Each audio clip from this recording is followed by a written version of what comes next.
Mellows had once been our place. The white tablecloths, the soft jazz, the scent of basil and wine in the air. We celebrated our 5th anniversary here. She wore that navy blue dress I used to love, low back, hair pinned. We laughed until they had to ask us to leave. But tonight, the laughter felt hollow before it even began. Emma sat across from me, spinning her wine glass by the stem, her smile tight and forced. She'd chosen Mellows for tonight on purpose. Said Nicole and Jake were joining us. It'll be fun, she promised. Old times, but I wasn't here for nostalgia. I already knew. About Ryan, about the nights that didn't include yoga, about the photo on Nicole's private story, captioned "My heart belongs to my ex." A post I wasn't supposed to see. What stung more wasn't the affair. It was the rehearsal. Emma had planned tonight like a stage show. Nicole wasn't on it.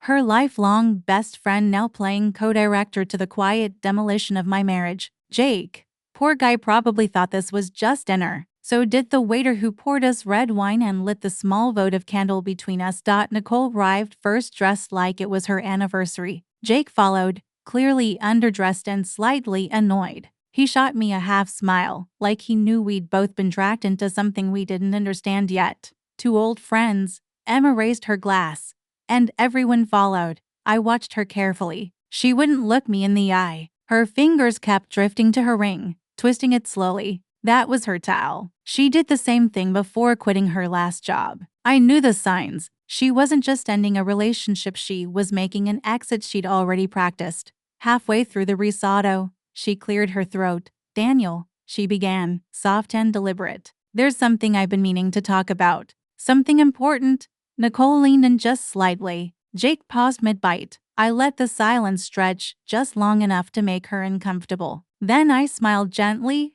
"You look beautiful tonight," I said.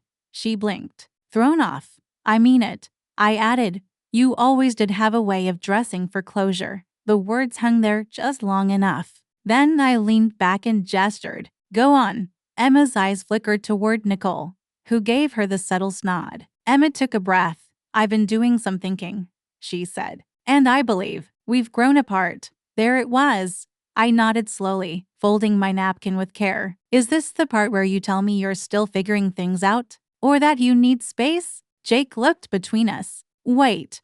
What is this?" Emma shifted in her seat. "Daniel, I didn't mean for this to." "No," I interrupted gently. "You did mean for this. You chose the place. You invited the audience. All I ask is that you finish the performance, honestly."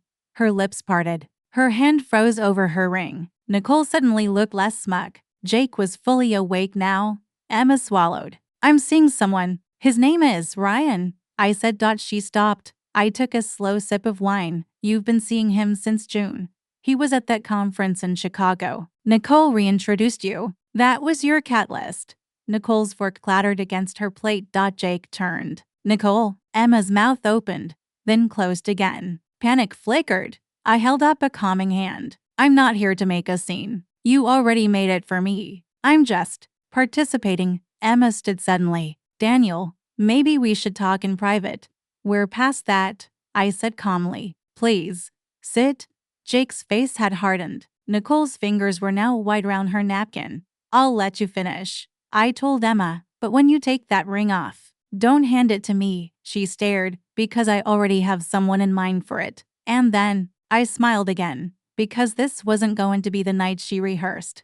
This was going to be the night I rewrote the script. She didn't move for a second. None of them did. Emma's hand hovered over her ring like it had suddenly gained weight. Nicole's eyes were locked on the tablecloth.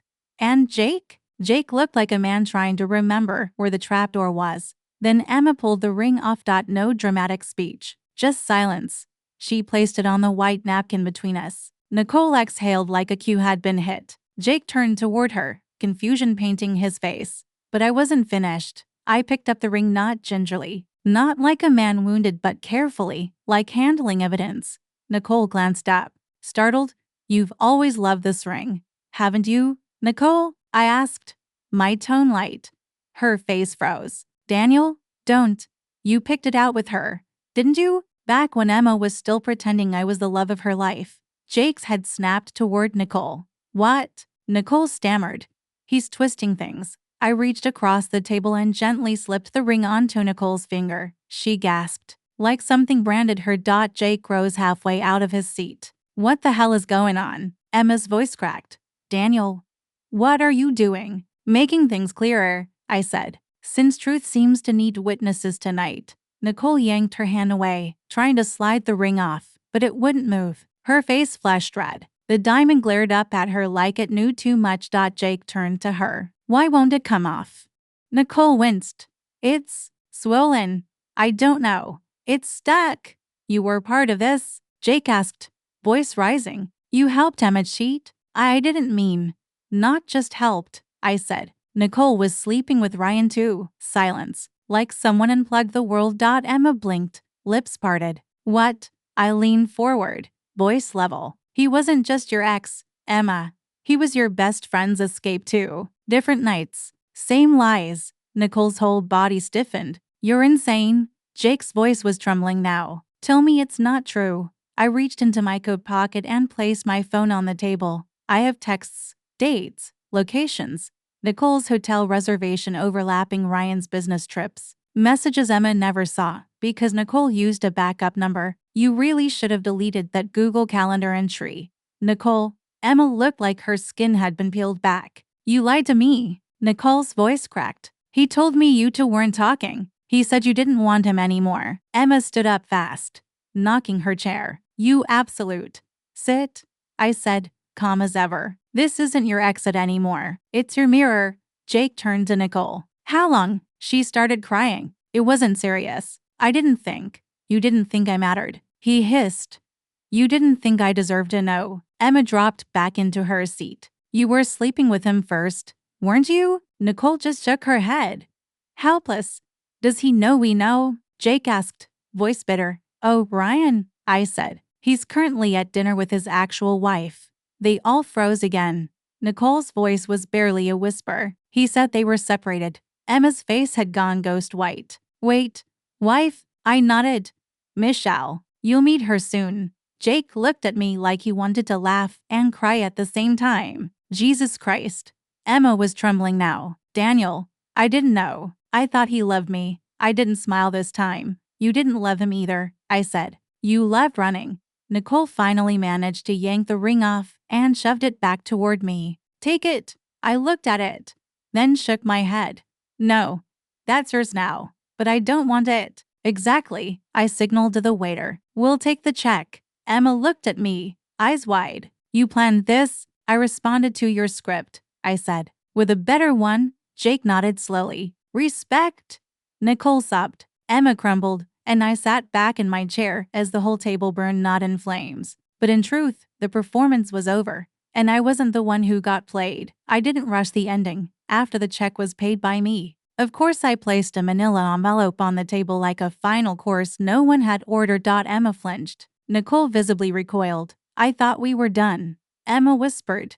We are, I replied. But I believe in clean exits, and clean exits require documentation. I opened the flap and slid the contents across the table one by one. Hotel invoices, flight confirmations, a printed thread of Ryan's messages from two different accounts, one to Emma, one to Nicole, a screenshot of Ryan's Facebook profile showing him tagged last week in a family photo, his wife Michelle smiling next to him, their two sons flanking them at a school fundraiser. Jake muttered, I think I'm gonna throw up. Nicole covered her mouth, her whole body shaking. Emma stared at the photo for a long time. He told me they were separated, that she didn't understand him. Same script, I said quietly. Different listener?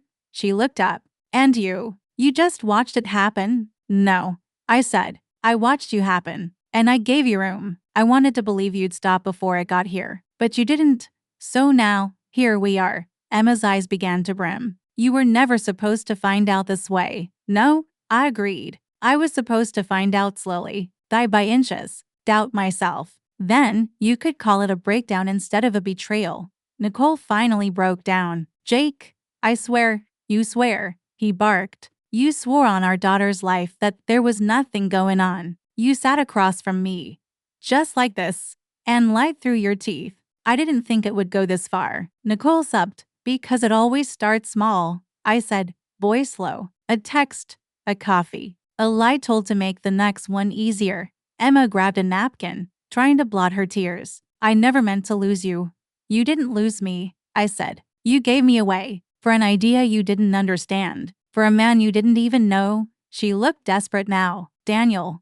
I was unhappy. So fix it. Not destroy what was good. Not burn down your home to build a motel in someone else's arms. She went quiet. Broken quiet. That stunned kind where regret hits too late. Jake stood up. I'm leaving. Nicole. We'll talk about custody later. Nicole reached for him, but he pulled away like she was fire. I rose to. Emma stood. Can we just talk alone? Please. I looked at her, really looked at her. And saw not the woman I married, but the girl who'd never stopped needing chaos to feel alive. There's nothing you could say that would unring this bell. I stepped back. Your things are already packed. Locks changed. The car's in your name, keep it. I've forwarded the divorce papers to your email. Her mouth opened, closed. You're just done? I was done the moment you rehearsed my heartbreak, I said. I just wanted you to see it unfold my way. I left them standing there, Jake storming off. Nicole sinking in her chair, Emma cradling her own silence like a funeral urn. And outside, the cold air didn't bite. It welcomed. 3 weeks later, Emma tried to reach out. First anger, then sorrow, then silence again. I read her last message. I don't know who I am without you. And I deleted it. Not out of hatred, but because I knew who I was now, and I wasn't going back to the table where love became theater.